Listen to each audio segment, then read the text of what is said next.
140 करोड़ लोग हमारे हिंदुस्तान में और 193 या 207 के बीच में जितने भी कंट्री हैं, लगभग 600 करोड़ तक आपका ये भाई पहुंच चुका है। अलग अलग भाषाओं में जाता हूं तो लोग मिलते हैं कि you are doing very good job, तो मुझे बहुत अच्छा लगता है। मैं जैसा चार्ली चैपलिन का साहब का नाम लिया, खैर वो तो एंटरटेनमेंट के साइंटिस्ट थे। हमें भी लंदन में कोई परिवार भागता हुआ आया, हमारा एनआरआई परिवार था। मेरे जीवन का सबसे बड़ा वो कॉम्प्लीमेंट था कि उन्होंने कहा कि चार्ली चैपलिन साहब को तो खूब देखा, लेकिन बगैर उनकी कॉपी किए एक देसी चैपलिन हमारे हिंदुस्तान में भी रहता, मुझे अच्छा लगता है।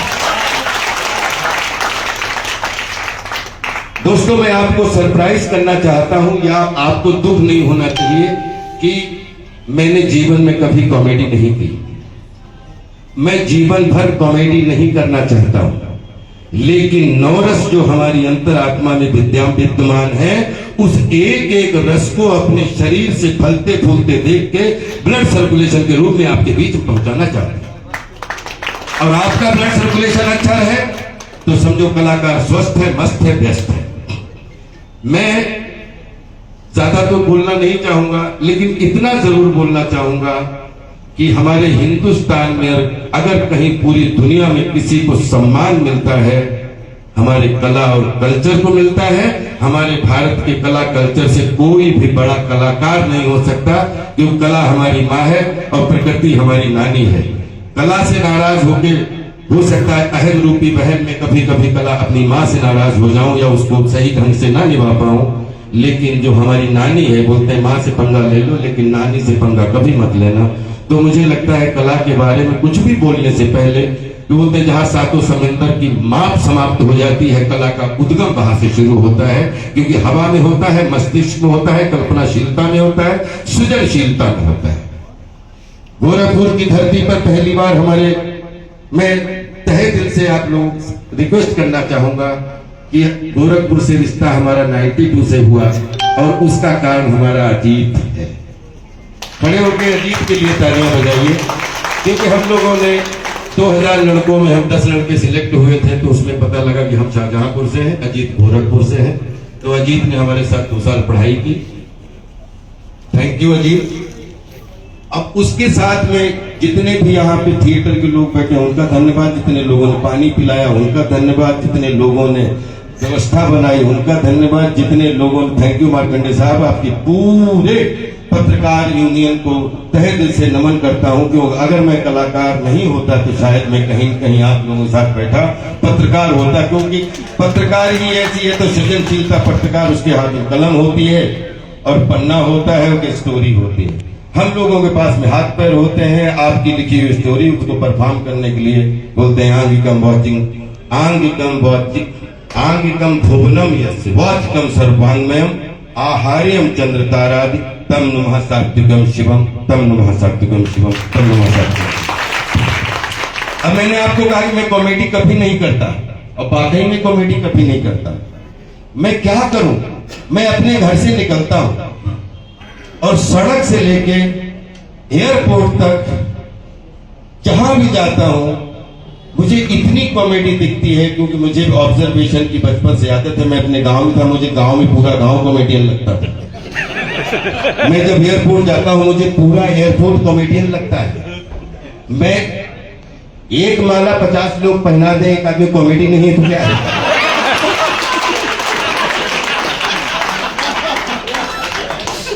बड़ी अच्छी व्यवस्था है, बड़ी अच्छी व्यवस्था है।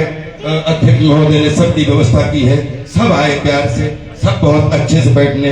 अब पता लगा सबकी चॉइस शुरू हो गई। उसके बाद में यार ये कितनी देर तक बोलेंगे, वो कितनी देर तक बोलेंगे यार।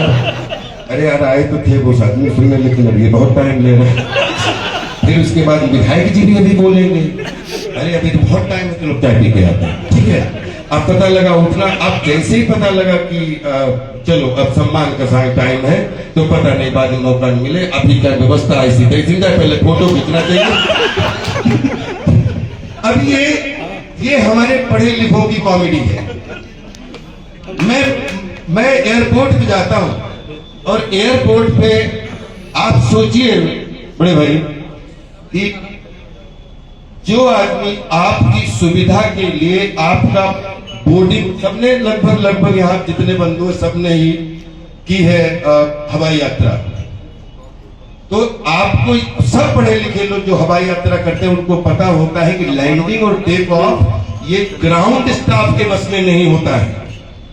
ग्राउंड का जो स्टाफ है वो डिसाइड नहीं करता कब प्लेन उड़ेगा और कब प्लेन टेक ऑफ, वो कैप्टन को भी नहीं पता होता है, क्योंकि आपने रिसर्च नहीं की। आप किसी अड्डे पे जाइए, पहले अड्डे के बारे में पता करिए कि ये जो लोग अड्डे में घूम रहे हैं ये हमारी सुविधा के लिए है। हमें कोई तकलीफ ना हो जाए, हमें बैठने में ना हो जाए, फ्लाइट लेट हो जाए तो आपके लिए नाश्ता करवाएं। लेकिन एक से एक पढ़े लिखे आदमी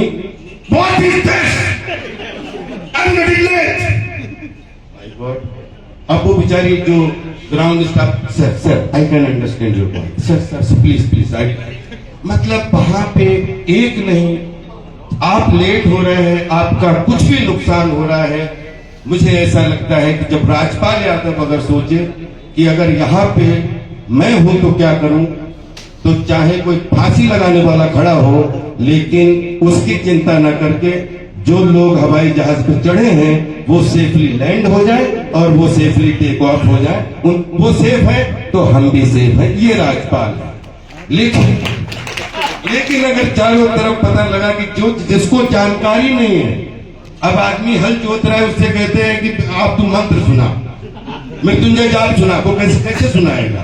क्योंकि मृत्युंजय का जाप करने वाला जो माहिर होगा वो उसको सुनाएगा। पूरे देश में एक होड़ लगी है कॉमेडी की, कितनी जबरदस्त हो रही है कॉमेडी, लेकिन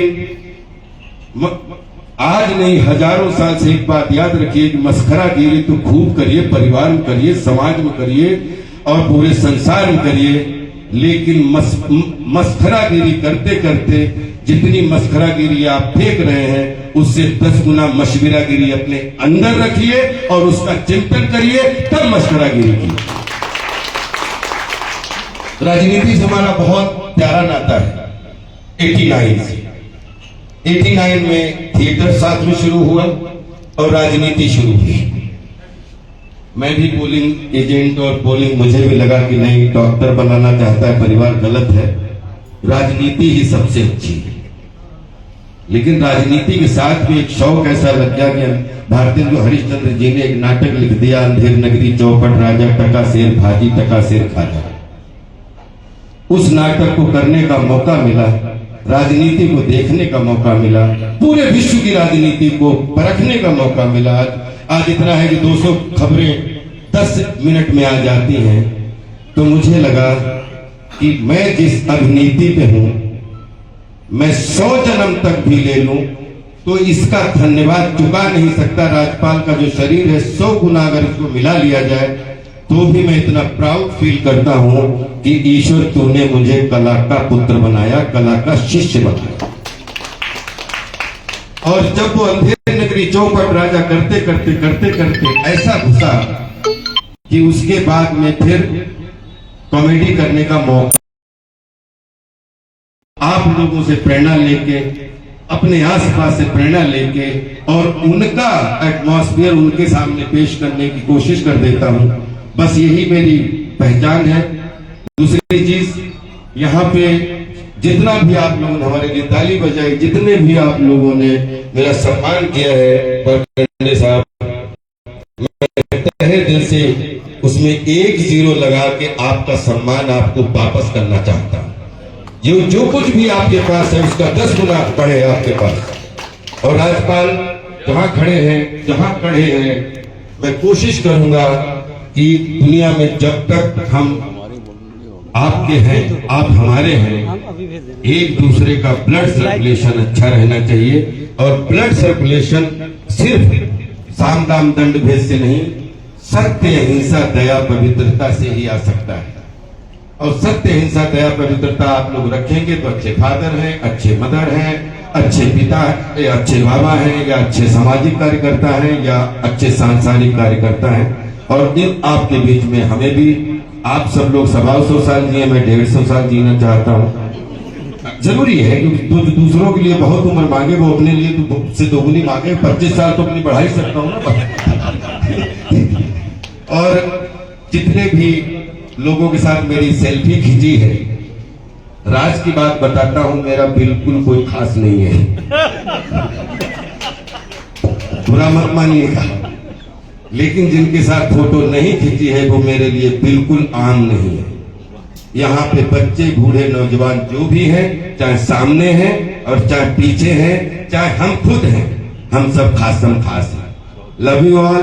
दिल किसकी ऐसे खिंच गई और किसी के दिल में खिंच